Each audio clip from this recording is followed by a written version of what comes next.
Hello everyone, எல்லாருக்கும் வணக்கம். Welcome to YouTube channel nursing update. So north set 10 வந்துருச்சு. Zipper, Madurai இல்லை மற்ற எய்ம்ஸ் எல்லாத்துக்கும் சேர்த்து ப்ரிப்பரேஷன் பண்ணிட்டு இருப்பீங்க. உங்களுக்கு ப்ரிப்பரேஷன்ல ஹெல்ப் பண்ற மாதிரி என்னால் முடிஞ்ச சில கொஷின்ஸ் டெய்லி டிஸ்கஸ் பண்ணிட்டு இருக்கேன். இன்னைக்கு டே 7.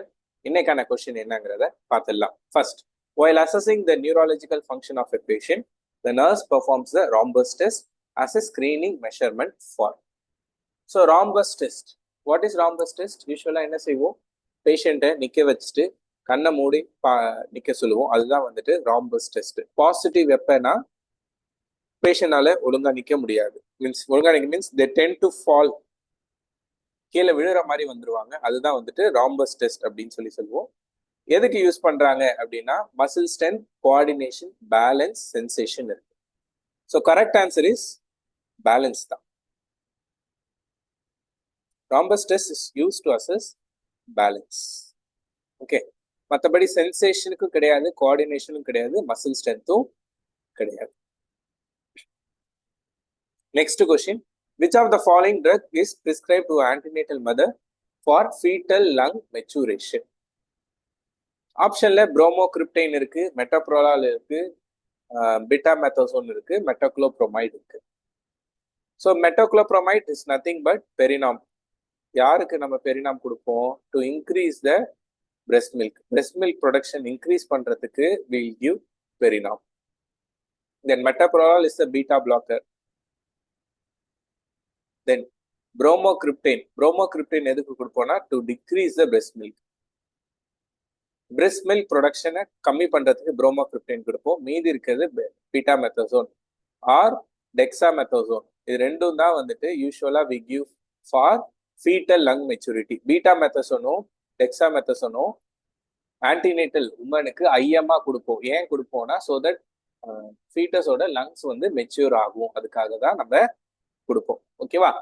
ஸோ இன்னைக்கான உங்களுக்கான அசைன்மெண்ட் என்ன அப்படின்னா ஃபீட்டல் லங் மெச்சூரிட்டி அசஸ் பண்ற டெஸ்ட் பேர் என்ன அப்படிங்கிறத கமெண்ட் செக்ஷன்ல கமெண்ட் பண்ணுங்க. இதான் உங்களுக்கான அசைன்மெண்ட் இன்னைக்கு. Next, a pelvis shape has the poorest prognosis from vaginal delivery. So in the pelvis shape வந்து poorest prognosis. So we have 4 types, correct? Android, gynecoid, platypoid, anthropoid அப்படின்னு இருக்கு. Android is otherwise known as heart shaped pelvis. ஓகேவா? heart shaped pelvis பேரு தான் android pelvis அப்படின்னு சொல்லுவோம். Then gynecoid இது normal round shape. நார்மலா ரவுண்ட் ஷேப்ல இருந்துச்சுன்னா அது பேரு gynecoid pelvis. Then platypoid and anthropoid ரெண்டுமே பாத்தீங்கன்னா உங்களுக்கு ஓவல் ஷேப்ல இருக்கும். இது ரெண்டுமே எப்படி இருக்கும்? ஓவல் ஷேப்ல இருக்கும். மேஜர் டிஃபரன்ஸ் என்ன அப்படின்னு சொல்லிடுறேன். பிளாட்டிபாய்டு எப்படி இருக்கும்னா டிரான்ஸ்வர்ஸ்லி ஓவலா இப்படி இருக்கும். வேற ஆந்த்ரோபாய்டு எப்படி இருக்குன்னா ஆன்டீரியோ போஸ்டீரியர்லி ஓவரா இப்படி இருக்கும். இதான் மேஜர் டிஃபரன்ஸ். பிளாட்டிபாய்டுக்கும் ஆந்த்ரோபாய்டுக்கான மேஜர் டிஃபரன்ஸ் இதுதான். ரெண்டுமே ஓவல் தான், ஆனா பிளாட்டிபாய்டு டிரான்ஸ்வர்ஸ்லி ஓவலா இருக்கும், ஆந்த்ரோபாய்டு ஆன்டீரியோ போஸ்டீரியர்லி ஓவலா இருக்கும். கொஸ்டின் என்ன கேட்கறாங்க, புவரஸ்ட் ப்ரக்னோசிஸ் எதுனா ஆண்ட்ராய்ட் பெல்விஸ் தான். ஆண்ட்ராய்ட் பெல்விஸ் மோஸ்ட்லி சீன் இன் மேல். ஏன்னா இந்த ஹார்ட் ஷேப்டு இந்த டிப்ரெஷன் மாதிரி இருக்குல்ல, ஸோ அப்ப என்ன ஆகும், அந்த சைல்டுனால அந்த ஹெட் வந்து என்கேஜ்மெண்ட் வந்து ஆகாது. அதனாலதான் poorest prognosis seen in android type of pelvis. Next, Spalding sign is seen in. Spalding sign is seen in IUD. What is Spalding sign? Spalding sign என்ன அர்த்தம்? Overlapping of skull bone. Skull bone ஒன்னோட ஒண்ணு மேல overlap ஆச்சுன்னா அது பேரு தான் ஸ்பார்லிங் sign அப்படின்னு சொல்லுவாங்க. we have other signs also in IUD. வேற என்ன சைன்ஸ் இருக்கு? ராபர்ட் சைன் ஒண்ணு இருக்கு, that is also seen in IUD. Okay, then அபார்ஷன்ல எதுவும் இல்லை. தென் ஸ்பைனா பைஃபிடால என்ன சைன் இருக்கும்?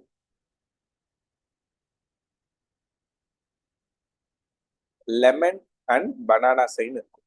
ஸ்பைனா பைஃபிடால lemon and banana sign will be seen. Okay, so நம்ம எப்பயுமே ஒரு எம்சிக்யூ படிக்க மாட்டோம், அந்த எம்சிக்யூல இருக்க மற்ற விஷயங்களும் சேர்த்து தானே படிப்போம். ஸோ மற்ற விஷயங்களும் கத்துக்கலாம். இந்த கொஸ்டினுக்கு ஆன்சர் ஐயூடி தான், மற்றதும் நான் சொல்லிட்டேன். Next, low molecular weight heparin should be administered. So low molecular weight heparin யூஸ்வலா அதை எனாக்ஸாபாரின் சொல்லுவாங்க. இது நார்செட்ல வந்திருக்கு. These are known as prefilled syringes சொல்லுவாங்க. ப்ரீஃபில்டுனா இப்ப நார்மலா ஒரு சிரேஞ்ச் இருக்கும், சிரேஞ்சு நீடில் இருக்கும், இதுல நம்ம ஏதாவது ட்ரக் எடுப்போம். ப்ரீஃபில்டுனா இந்த ட்ரக் ஆல்ரெடி அந்த சிரேஞ்சில் இருக்கும், அது பேர் தான் வந்துட்டு prefilled சிரேஞ்ச். Pre-filled syringes are low molecular weight heparin to be administered through subcutaneous. இதே நார்மல் ஹெப்பாரின் இருக்குல்ல, நார்மல் ஹெப்பாரின் சப்க்யூட்டாவும் அட்மினிஸ்டர் பண்ணலாம், ஐவியாவும் அட்மினிஸ்டர் பண்ணலாம். ஆனா லோ மாலிகுலர் வெயிட் ஹெப்பாரின் எப்படி அட்மினிஸ்டர் பண்ணும்? சப்க்யூட்டேனியஸ்ல மட்டும்தான் அட்மினிஸ்டர் பண்ணணும். Correct answer option C, subcutaneously. Then heat stroke usually occurs at temperature around. So heat stroke heat related disorder, அதாவது எப்போ நம்மளோட கோர் பாடி டெம்பரேச்சர் இன்க்ரீஸ் ஆகுதோ அது பேர் தான் ஹீட் ஸ்ட்ரோக் அப்படின்னு சொல்லுவாங்க. யூஸ்வலா எப்போ வரும்னா when it is more than 41.5 degree centigrade heat stroke occurs. ஆப்ஷன்ல 41.5 இங்கே தான் இருக்கு, 41 to 42 செல்சியஸ்ல தான் இருக்கு. So correct answer is option B, 41 to 42 Celsius தான். மற்றது எல்லாமே நார்மல் ரேஞ்ச் இல்லை, 38 to 40 ஃபீவர் தான், ஆனா அது வந்துட்டு நம்ம ஹீட் ஸ்ட்ரோக் டெவலப் ஆகும். Then ability to identify with another person and understand his or her point of view is called. Option என்னன்னு இருக்கு? எம்பத்தி, டிஸ்லெக்சியா, டிஸ்பேசியா, டிஸ்பிராக்சியா. ஃபர்ஸ்ட் டிஸ்னால என்ன அர்த்தம்? Difficulty. Dis denotes difficulty. Dyslexia, difficulty in learning. ஒரு விஷயம் படிக்கிறதுல அவங்களுக்கு பிரச்சனையா இருக்கு, அது பேரு டிஸ்லெக்சியா. டிஸ்பேசியா, ஃபேசியானால என்ன அர்த்தம்? Swallowing.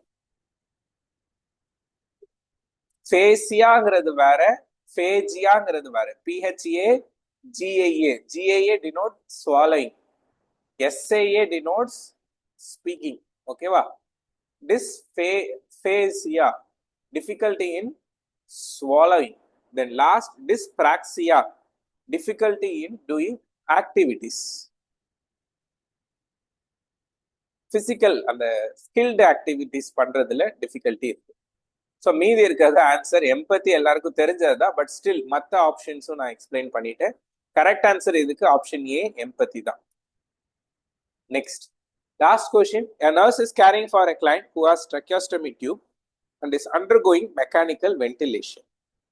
The nurse can help prevent tracheal dilation, a complication of tracheostomy tube placement by. Direct question. Tracheal dilation எப்படி prevent பண்றது? How you prevent tracheal dilation? இதுதான் question. ஆப்ஷன்ல என்ன இருக்கு? Suctioning the tracheostomy tube frequently, இதுவும் பண்ணணும். Using cuff free tube கண்டிப்பா இருக்கணும். Using minimal leak technique and keeping cuff pressure, இதுவும் பண்ணணும். Keep the tracheostomy tube plugged, இது மட்டும் கிடையாது. அப்ப மற்ற மூணுமே கரெக்ட் தான், tracheostomy இருக்கும். ஆனா tracheal dilatation prevent பண்றதுக்கு என்ன பண்ணும்? Use minimal leak technique and cuff pressure should be maintained less than 25 centimeter of water. ரொம்ப ரொம்ப முக்கியமான பாயிண்ட் இதுதான். கஃப் ப்ரெஷர் நீங்க மெயின்டைன் பண்ணாலே என்ன ஆகும்?